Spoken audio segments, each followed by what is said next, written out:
Catus Maximus here. This time with a brand I don't think I made a video of before, maybe an adjustable wrench. This was a Japanese tool brand, ETC Tools. This is a more recent, probably 80s or 90s. I don't think they're still around.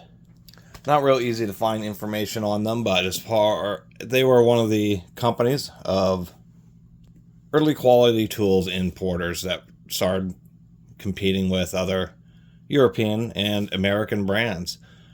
A little earlier than when the Taiwanese started bringing in their tools. And ETC Tools, once again, were actually pretty good. These are some stainless steel precision needle nose pliers. And what caught my eye, first I just saw ETC Tools and I kind of thought it was a cheesy brand. Saw that they're stainless steel. A little more expensive. I think they do that on these little pliers just because of the close hand contact, basically, because they're not made to do extremely heavy duty work, because the hardest of carbon and alloy steels will be much harder than stainless steel, but they're more like jewelry makers, precision electronics, and to prevent any corrosion from handling. They have this neat little situation here with the springs where they're inside these little eyelets, and then they kind of rotate around, and the rivet is actually pretty tight. If we put these together and wobble them, come on camera,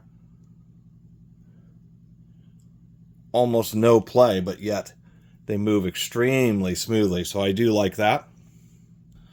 And it is kind of a little bit of a soft grip handle. I'm surprised it's just a silk screen that's on these. These are, as far as I could tell on the internet through forum posts and stuff, it seemed about the 90s is when the last of the ETC tools were around. Of course, lots of, Koken and NetPros. There's lots of good Japanese hand tool brands now, and those are some of the companies that beat out ETC Tools. These did show up in the United States. Actually, looking around the internet, I saw photos of various socket sets and that type of thing. Seems that they were sold as a more budget but competitive tool brand to the majors, and they were at like farm and fleet stores and smaller hardware stores and that type of stuff. But it's always neat to run into a tool from yet another tool manufacturer, especially when they're pretty decent. I mean, this pair is basically brand new. Really nicely machined jaws. They really come to a nice close. You can see maybe not perfectly ground, but they're still pretty symmetrical.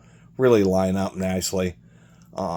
Just an overall nice set of little precision stainless needle nose smooth jaw pliers from yet another decent tool company that's been lost to the annals of history. But as far as I could tell, pretty decent from this and the research that I've done.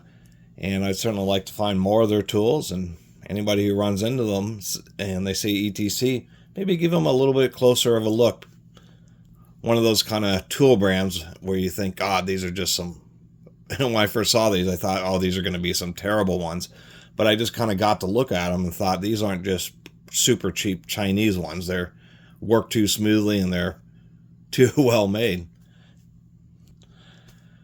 And that's how I end up finding all these unique tools. Just not judging a book by its cover and taking a closer look. Although, admittedly, I don't take as close a look as I used to. I've found so many tools where it's like, digging through boxes of old tools sometimes gets old in and of itself. But the best thing to do is, if you have like a favorite junk store, Habitat for Humanity, just go in, once a month or once every couple months or something. That way they have enough turnover to where, it's worth digging through the bins just to find gems like these. Anyway, thanks for watching. Happy holidays.